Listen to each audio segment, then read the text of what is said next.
Hey guys, it's Eric with the Mill Park Minute, where we're throwing strikes and getting likes, hitting dingers and getting listeners. Back again with yet another episode. You win some, you lose some, and that's just the way life goes. So, before we get into the podcast today, let's talk about our sponsors. And of course, SeatGeek is the presenting sponsor. Use the code Miller Park Minute at SeatGeek. Save yourself money on concert tickets, Brewers tickets, baseball, basketball, football, you name it. They got tickets for every event. We got FOCO as a sponsor, hoping to see that new bobblehead coming soon. I don't know exact ship dates on those, but I'll have to look that up, and we'll talk about that once they arrive. If you want to support the podcast, you go over to patreon.com/MillerParkMinute. You can support us right there, or you can join us down below on YouTube and I believe Spotify. Still haven't checked that. One of these days I will check that and confirm that that is an actual thing.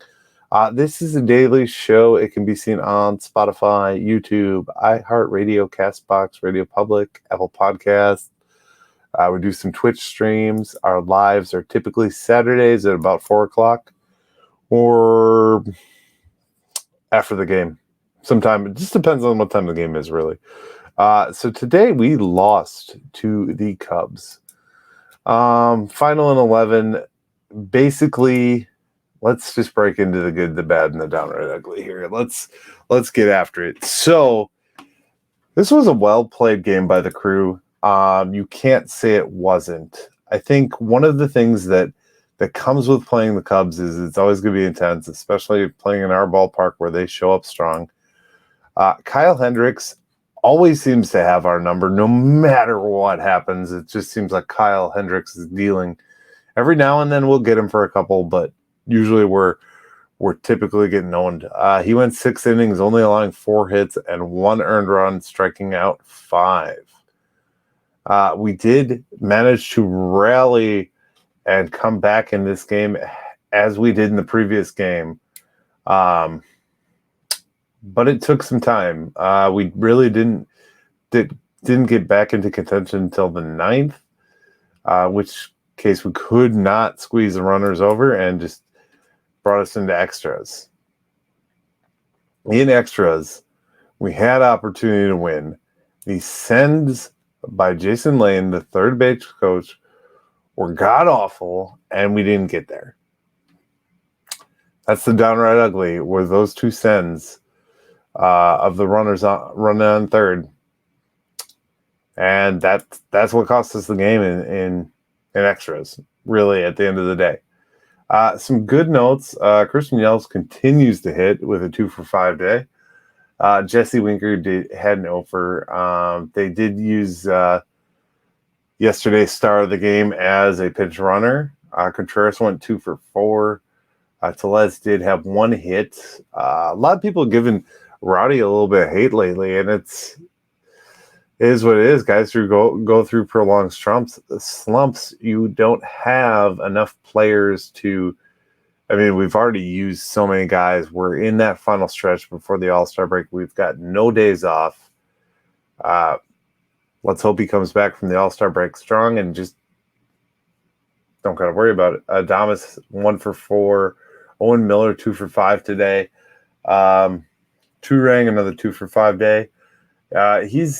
He's playing a lot better, I feel like. Weaver has had some questionable plays, but he has pretty much been in every day at center field, which is a tough position. So let's give him some slack on that one, guys. I know a lot of people are dropping some hate down there. The Cubs continue to hit. Suzuki went 2-for-4. Swanson 2-for-6. A homer. Just a bad day. Just a bad day. A bad send. Miley came out and did his thing. He just allowed a couple runs. He did not qualify as a quality start, though, because he had 4 runs, not 3 runs. So did give up 1 long ball. Otherwise, the bullpen did pretty well. Really only allowing 2 earned runs from the bullpen. But those were the 2 that mattered. So let's swipe this one and move on. We could still beat the Cubs. We got 2 more against them. Brewers are in second place right now, and the Cubs are in fourth. So still got a chance here. 6 games above 500 for the Crew right now.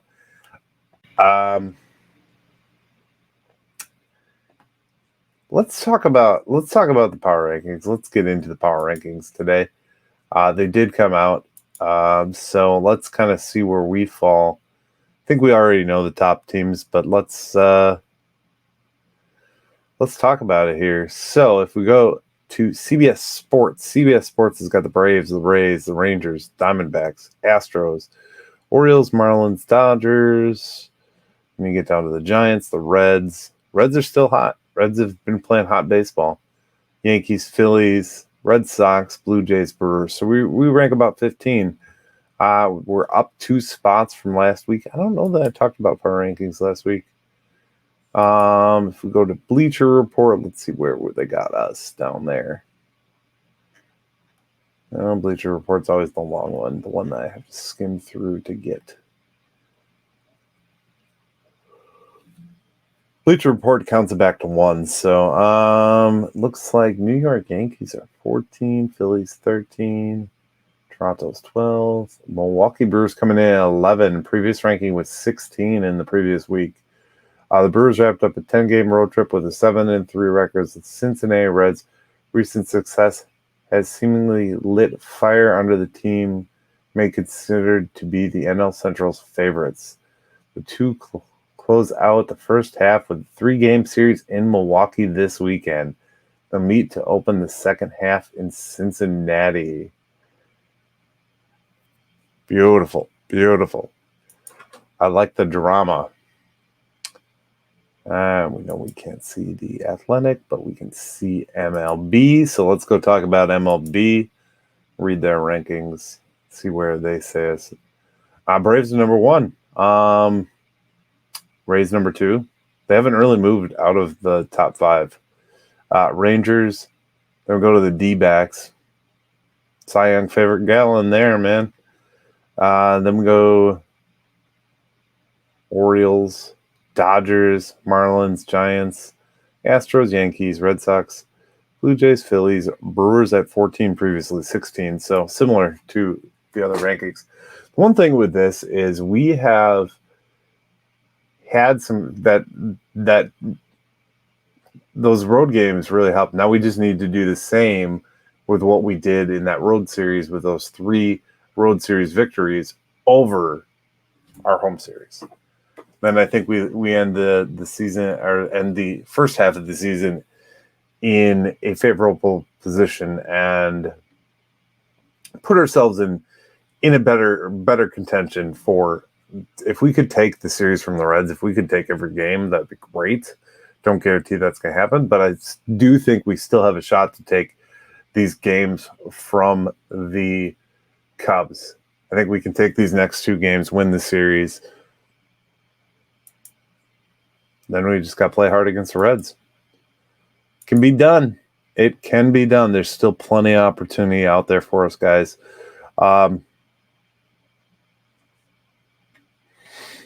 Yeah, I think that says a lot. Christian Yelich is burning it up a little bit, which is really nice.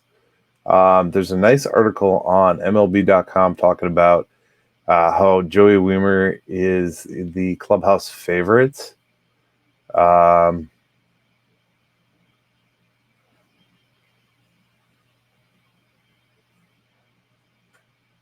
He's got a nickname of the Golden Retriever, apparently.